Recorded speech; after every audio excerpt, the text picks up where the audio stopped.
இல்லைனா CD insert பண்ணிவிட்டு restart பண்ணணும். நம்மளுக்கு ஃபஸ்ட்டு இந்த ஸ்க்ரீன் வரும். இந்த ஸ்க்ரீனில் இன்ஸ்டால் Redhat Enterprise Linux 7.1 இருக்குல்ல, அதை கிளிக் பண்ணோன்னா அப்படியே லோட் ஆக ஆரம்பிக்கும்.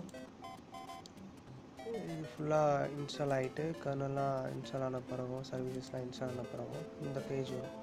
இந்த பேஜில் நம்மளுக்கு தேவையான லாங்குவேஜ் எது அப்படின்ட்டு செட் பண்ணிவிட்டு நம்மளுக்கு வந்து இங்கிலீஷ் இந்தியா செலக்ட் பண்ணிவிட்டு நெக்ஸ்ட் கொடுத்துட்டீங்க அதை டன் கொடுத்தோன்னா இந்த பேஜ் வரும். இந்த பேஜில் date and time first set பண்ணோம். டேட் அண்ட் டைம் செட் பண்ண பிறகும் அடுத்து கீபோர்ட் லேஅவுட் ஏற்கனவே செட் பண்ணியாச்சு இங்கிலீஷ் இந்தியா. அடுத்து லாங்குவேஜ் சப்போர்ட்டும் இங்கிலீஷ் இந்தியா செட் பண்ணிவிட்டு அதுக்கப்புறம் வந்து செக்யூரிட்டி பாலிசியில் வந்து எந்த சேஞ்சஸும் பண்ண தேவையில்லை, ஜஸ்ட் நெக்ஸ்ட் மட்டும் கொடுத்தா போதும். அப்புறம் இன்ஸ்டாலேஷன் சோர்ஸ்லேயும் எந்த சேஞ்சஸும் பண்ண தேவையில்லை, ஆல்ரெடி சிடி இல்லைனா பென்ட்ரைவில் இருக்கிற அதுதான் இருக்கும். ஸோ நம்ம எந்த சேஞ்சஸும் பண்ண தேவையில்லை. அடுத்து சாஃப்ட்வேர் செலெக்ஷனில் வந்து பார்த்திங்கன்னா நமக்கு வந்து சர்வர் வித் ஜியூஐ வேணும், ஃபுல் சோர்ஸ் வேணுன்றதுனால சர்வர் வித் ஜியூஐ கொடுத்துட்டு நம்ம எல்லா பேக்கேஜஸ் என்னென்ன பேக்கேஜஸ்லாம் நமக்கு தேவை அப்படின்ட்டு எனக்கு வந்து எல்லா பேக்கேஜும் வேணும். ஸோ நான் எல்லாத்தையும் இன்ஸ்டால் பண்ணுறேன். நெக்ஸ்ட் கொடுத்துட்டு அப்புறம் இன்ஸ்டாலேஷன் டெஸ்டினேஷனில் வந்துட்டு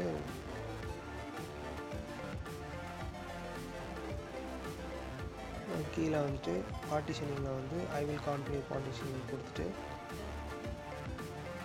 இதில் வந்துட்டு லாஜிக்கல் வால்யூம்லேயே இருக்கணும், வேறு எந்த இதுவும் வேணாம். அது வந்து கொடுத்துட்டு நம்ம ஆட் பட்டன் கிளிக் பண்ணிங்கன்னா ஃபஸ்ட்டு நம்ம வந்து பூட் செலக்ட் பண்ணிவிட்டு பூட்டில் 500 MB கொடுத்துட்டு அடுத்து வந்து ஸ்வாப் பூட்டில் வந்துட்டு நம்ம எந்த மாதிரி ஃபைல் சிஸ்டம் வேணும் அப்படின்றத நம்ம செலக்ட் பண்ணிக்கலாம். நம்ம சாய்ஸ் அந்த பூட்டை பொறுத்த வரைக்கும் எந்த சேஞ்சஸ் பண்ணாலும் நோ ப்ராப்ளம். ஸ்வாப்பில் வந்துட்டு நம்ம ரேமோட டபுள் சைஸ் கொடுக்கணும். இந்த ரேம் வந்து 24 GB அதனால 60 GB கொடுத்துட்டு கொடுத்தா நமக்கு வந்து 55 GB இருக்கும். So no problem, double size இருக்கும். அப்புறம் வந்து பயாஸ் பூட் வந்துட்டு 1 MB தான் கொடுக்கணும், நம்ம 2 MB கொடுத்தாலும் வந்து 1 MB தான் எடுத்துக்கலாம். அப்புறம் வந்து ரூட்டுக்கு வந்து நான் மீதி இருக்கிற எல்லாத்தையும் கொடுக்குறேன், 2000 GB கொடுக்குறேன். பட் ஆனால் அது வந்து கம்மியாக எடுத்துக்குது. ஸோ கம்மியாக இருக்கிறதுனால நான் சின்ன சேஞ்சஸ் பண்ணுறேன். அப்படின்னு இன்னும் வந்துட்டு 21 GB இருக்குது. சரி இன்னும் கொஞ்சம் சேஞ்சஸ் பண்ணிவிட்டு ஓகே 2 MB நோ ப்ராப்ளம்ட்டு அதை வந்து நெக்ஸ்ட்டு கொடுத்துட்றேன்.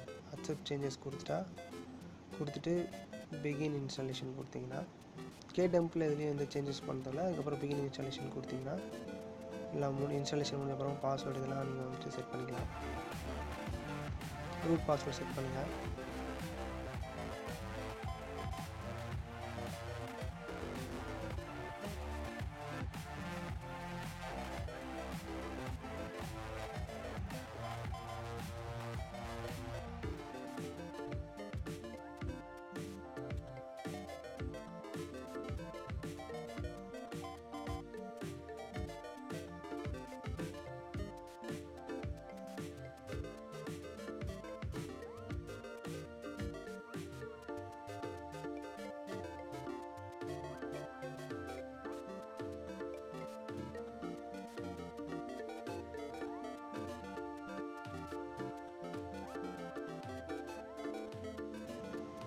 இன்ஸ்டாலேஷன் முடிஞ்ச பிறகு ரீஸ்டார்ட் ஆனோடனே லைசன்ஸ் டேர்ம்ஸில் போயிட்டு அக்செப்ட் கொடுத்து ரன் கொடுத்துருங்க.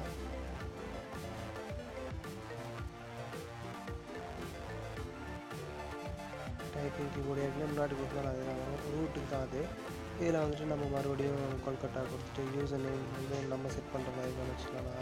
நான் கனெக்டாக ஸோ அதுக்கேற்ற மாதிரி யூசர் நேம் பாஸ்வேர்டு எல்லாம் செட் பண்ணிவிட்டு இப்போ எம்ப்ளாயிஸ் லாகின் இந்த சேஞ்சஸ் ஆஸ் யூஸ்வல் உங்களுக்கு தேவையான நீட் எது வேணுமோ அதை கொடுத்துட்டு நெக்ஸ்ட் கொடுத்தீங்கன்னா வந்துடும்.